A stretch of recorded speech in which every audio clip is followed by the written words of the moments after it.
అందరికీ welcome back to my channel అలా మేసిరీతో ఇవాళ చేయబోయే రెసిపీ టేస్టీ చేపల పులుసు అండి. ముందర కేజీ చేప ముక్కల్ని వాష్ చేసి పక్కన పెట్టుకోవాలి.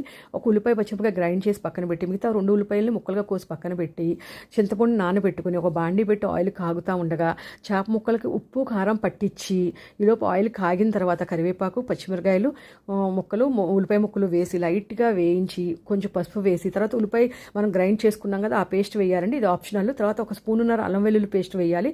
ఇదే మెయిన్ అండి. చేపల కూరకు బాగుంటుంది. ఎక్కువ వేసుకోవాలి. తర్వాత లైట్గా ఫ్రై అయిన తర్వాత ఈ చేప ముక్కలు సర్దుకోవాలండి. మనకు చితక్కుండా ఉంటుంది అనమాట. తర్వాత అటు ఇటు ఒక్కసారి మనం గరిటతో మనం అటు ఇటు తిప్పాలండి. ఈ చేప ముక్కల్ని పులుసు పిండిన తర్వాత మనం మళ్ళీ గరిట పెట్టకూడదు. తర్వాత ఉప్పు కారం కొంచెం వేసి చిక్కగా మనం చింతపండు గుజ్జుని గనక పిండితే మనకు 5 నుంచి 7 నిమిషాల లోపు మనకు హై టు మీడియం ఫ్లేమ్లో మనం ఉడకబెట్టుకుంటే చేపల కూర అయిపోతుందండి. చివరిలో గరం మసాలా తక్కువ వేసుకోవాలి. ఒక స్పూన్నర వేసి మనం కొత్తిమీర వేసుకుంటే మనకు super tasty fish curry ready అయిపోతుంది. డీటెయిల్ వీడియో నా ఛానల్లో ఉంది. ఈ రెసిపీ నచ్చితే లైక్ సబ్స్క్రైబ్ మై ఛానల్.